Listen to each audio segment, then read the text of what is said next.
মানুষ বড় অভিমানী প্রাণী।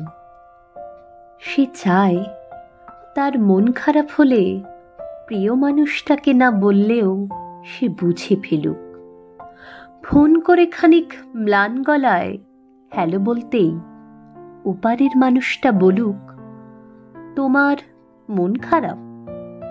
তার এলোমেলো চুল, খানিকটা লাল চোখ দেখে বলুক, তোমার ঘুম হয়নি রাতে?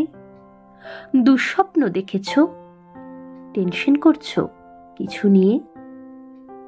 সে চায় মানুষটা বুঝুক কখন শক্ত করে বুকের সাথে চেপে ধরতে হয়, চোখের সামনে আলতো করে হাত ছুঁয়ে বন্ধ করে দিতে হয় চোখের পাতা।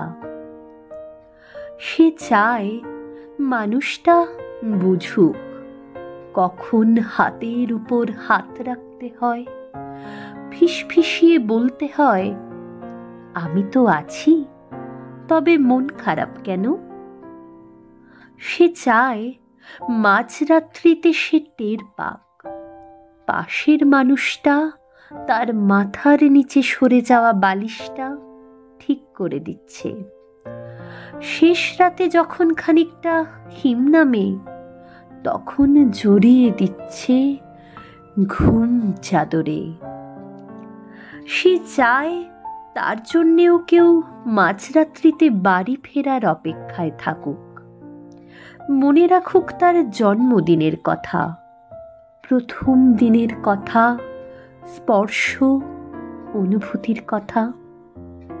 সে চায় তাকে ছুঁয়ে দেখতে গিয়ে কেউ মিথ্যে মিথ্যে অজুহাত বানাক, কেউ কপাল ছুঁয়ে বলুক, দেখি দেখি তোমার জ্বর নয় তো?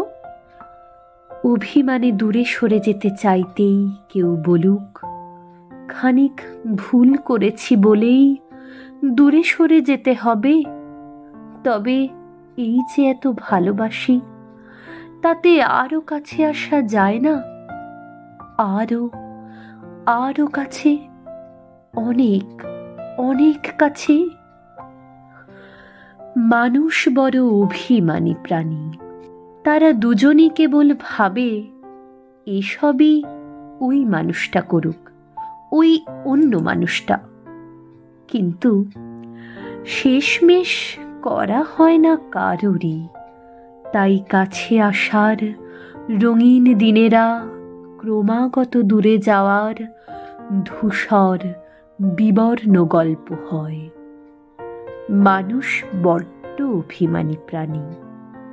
অভিমানে সে ক্রমশই দূরে চলে যায় আর বুকে পুষে রাখে এক সমুদ্র আক্ষেপ। মানুষ বড় অভিমানী প্রাণী।